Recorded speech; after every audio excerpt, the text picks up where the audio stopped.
Okay, we're live, and in 7 minutes, we're actually gonna start this show. And so we're gonna just chat with you for a little while, those of you that are starting to tune in. So we'll let you know when the show's actually gonna start. Thank you to those of you who watched us last week. Some of the feedback we got is that we were a little boring to just sort of watch at the beginning. We have to go live a few minutes before we actually start the show to make sure that all our viewers are gonna be alerted. So this is kind of a period of dead time, but we'll chat a little bit so it's not quite as boring for people to watch us just sitting here. Yes, it's a bit of a pre-show, and then as the technology, as we get further along in it, we might be able to just start right up at 9:03, but we're thrilled to be with you a little bit early. And it looks like we've got 6 minutes and we'll be going live. So hey, thanks to all of you who tuned in last week.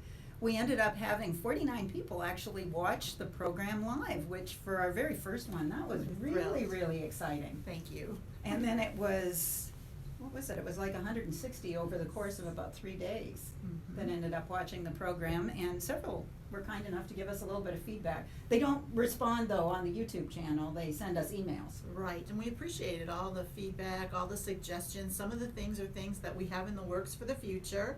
Some are things that were just great to think about.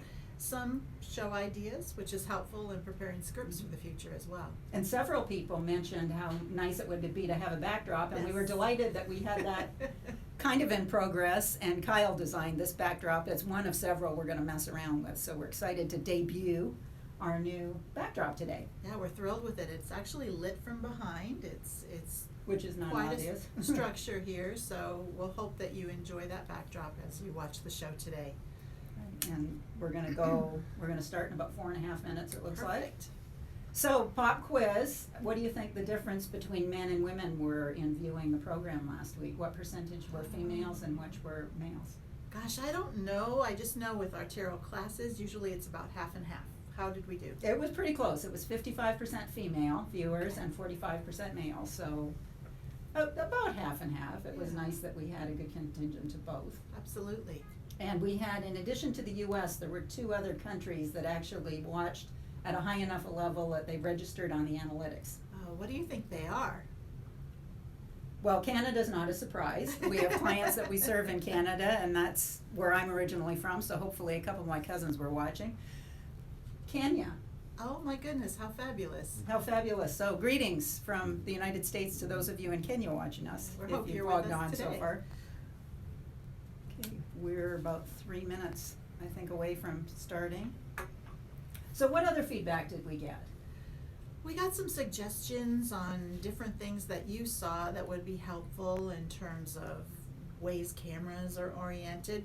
We've been thinking about that as well. We're actually working right now with the camera on a cell phone because we're working with the technology with our laptop and our other camera to get that just down pat so that everything registers. So it's going to be fun to watch this as we go forward in the future to see what the developments will be in terms of us being able to present to you best possible product. We did get, though, some feedback we were thrilled with, that all of the visuals were very clear, that it was a good shot, so to speak. Yeah, good quality, and how exciting is that when that's just produced by a camera that's on a telephone. Just wait till we actually figure out the technology with these wonderful cameras that we've got and just getting them to talk live to YouTube. So what are we, Kyle, 2-3 minutes out? Yeah, like 3 minutes. 3 minutes. So, and we also got feedback on the microphone, and we're going to project as loud as we can. We're using the microphone that's on the phone. We have an external mic, but we're still working on the technology to get that connected. So we will coach ourselves to project our voices as much as we can for this show and see if we've got better audio next week when we go live. Absolutely. What else?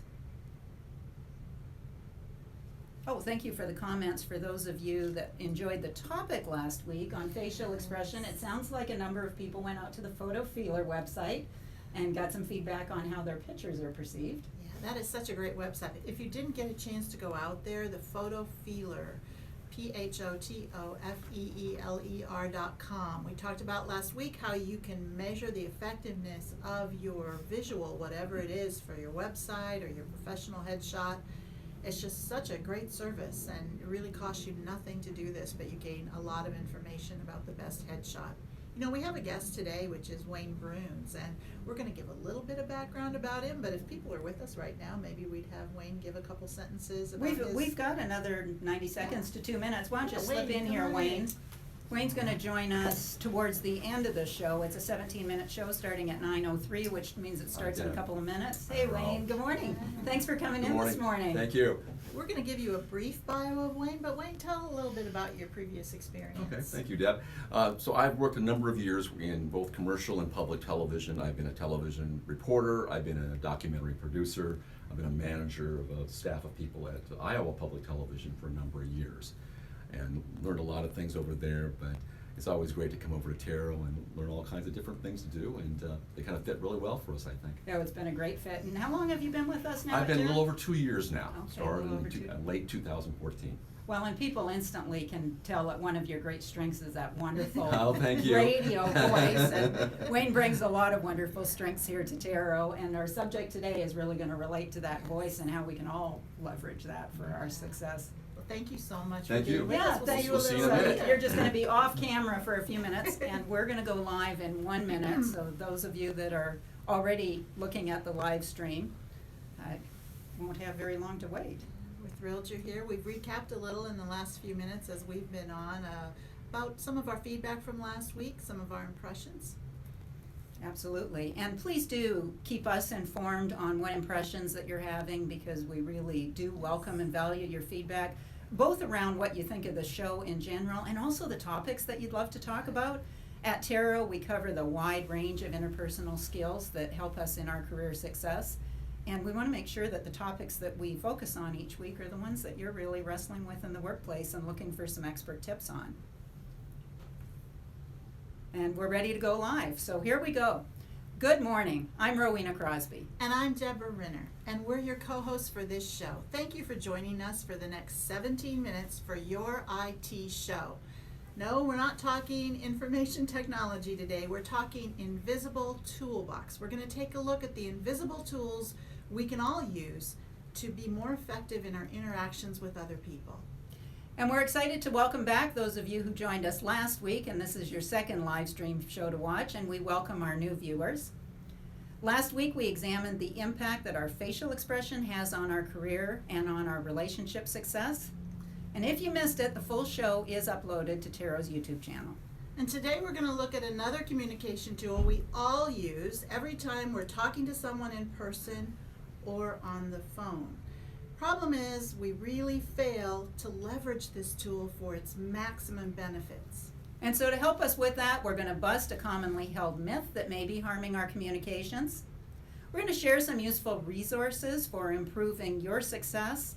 And a little later in the show, we get to talk to an expert who's going to share some tips with us.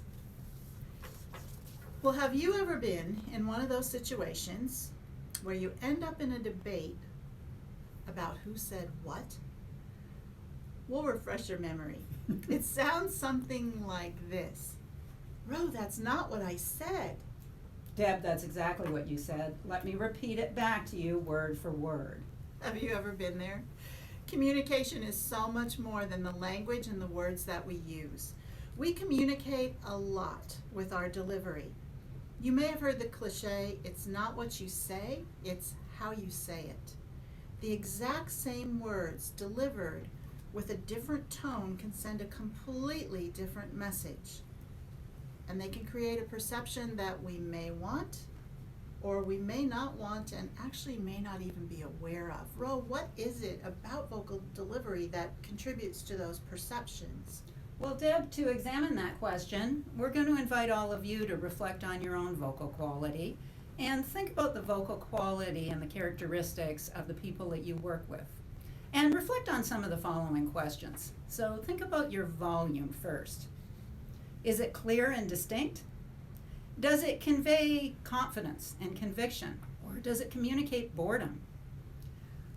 Does it fade at the end of sentences? Think about things like your pace. Is it rapid? Is it slow? Is it varied? Is it halting? What about your vocal expression? Does it communicate enthusiasm and confidence, or does it convey seriousness or anger or sadness? Do you speak in a monotone? Or is there a smile in your voice? And what about those dreaded filler words? Do you use those, the ums and the ahs, or those throwaway words such as like, you know, okay? Why don't we leverage our vocal expression more effectively? And so to look at that, we're going to debunk a commonly held myth that actually gets in the way of our communication effectiveness. Well, when you're preparing to deliver a message, maybe it's a challenging message or it's bad news, how do you spend most of your time? Chances are you spend most of your time thinking about what is it that I'm going to say. You know, the question, what am I going to say, gets all of our emotional as well as mental attention. Even when people seek out a coach to help them prepare for a presentation, they usually want to talk about what is it that I should say. Now that's understandable. It's a commonly held belief that words are the most important tool we have in any communication. But research, it challenges that belief. In face-to-face communications, 38% of the impact we have on another person is just based on our vocal delivery, the kinds of things that Ro just talked about, tone, inflection, volume, pitch, all of those things are creating that perception. And that's face to face. What about when the communication is on the phone? 87% of the impact we have on the phone is just based on our voice alone. Is it possible to prove that message delivery is more important than the words? Well, Deb, we may not need to prove it. It's possible that our viewers have done their own research. Let's find out. Do you have a pet? Your pets get a lot from your volume, your tone, and your vocal expression. So consider this. When someone says to a pup, "Bad doggy," what does the dog communicate? What do they infer from that communication? And if it's said in a loving tone, they don't hear "bad doggy," they hear "good doggy." But that's pets. What about the people we're talking to? Well, we are talking about people. So let's start with infants. And we know that infants, before they even have use of words, before they've learned a common language, they are making connections.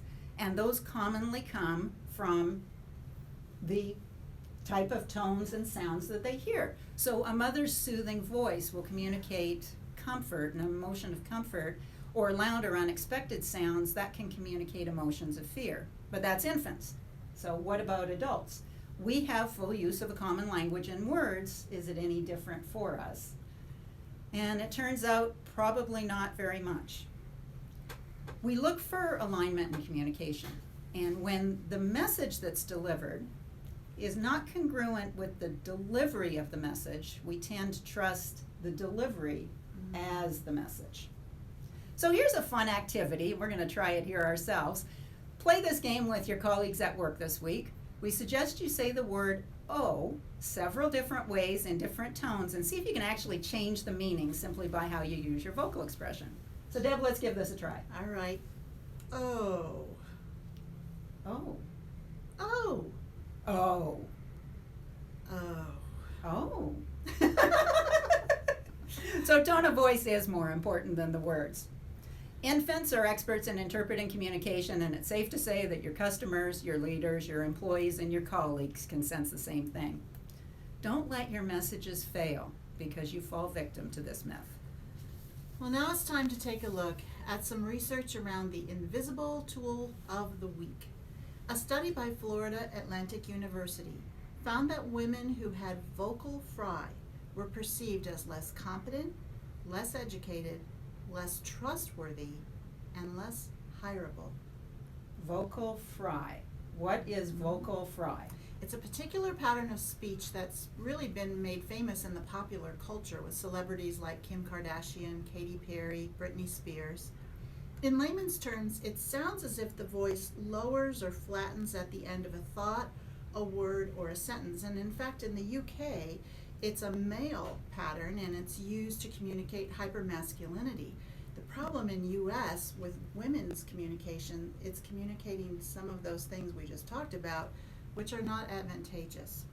A University of Louisiana study found that when tested to say normal words, 86% of women will actually indicate a vocal fry in their voice. And Diane DeResta, who is a communication expert, has noted that adolescent girls are subconsciously picking up this pattern in their voice. It's becoming their speech pattern, and it's making them less employable.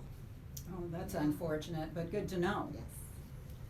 Another speech pattern that can challenge the perception people have of you is called upspeak. Upspeak speakers, rather than descending at the end of a sentence, tend to go up towards the end of the sentence, and it basically turns everything we say into a question. This style can unintentionally communicate a tentativeness or a lack of confidence. The invisible tool that we encourage you to work with this week is to audit your voice. You may want to record your voice or listen to your voicemail the way a caller calling in would hear your voice if they didn't get you on the phone. And take a look at what those patterns are. What are your vocal quality patterns, and what might those be communicating to others? Well, those of you who follow Tero on social media know that we post several times a day useful links and content on interpersonal skills. And we're going to highlight a couple posts that we're going to feature this week. The first one is a link to Insight on Business, the News Hour with Michael Libby podcast. And Insight on Business is a daily 1-hour show. It's a radio broadcast that's in central Iowa, hour-long on business, put out by Michael Libby. And in the segment that we are going to post, the title of it is How You Speak Trumps What You Say, and it features our guest today, which is Wayne Bruns, and he gives some helpful tips on how to leverage vocal quality for its maximum effectiveness. And so we're going to put that on every social platform today, so we hope that you will check that out. And our second featured social media post this week is to a research study that's actually showing a fascinating correlation between vocal quality and the likelihood of being sued. A psychologist at Harvard took a look at the office manner of surgeons and their voice as it relates to how frequently they're sued by their patients. And what the research found is that doctors with a more dominant tone of voice are sued more frequently, and doctors with a more calming tone of voice are not sued as frequently by their patients.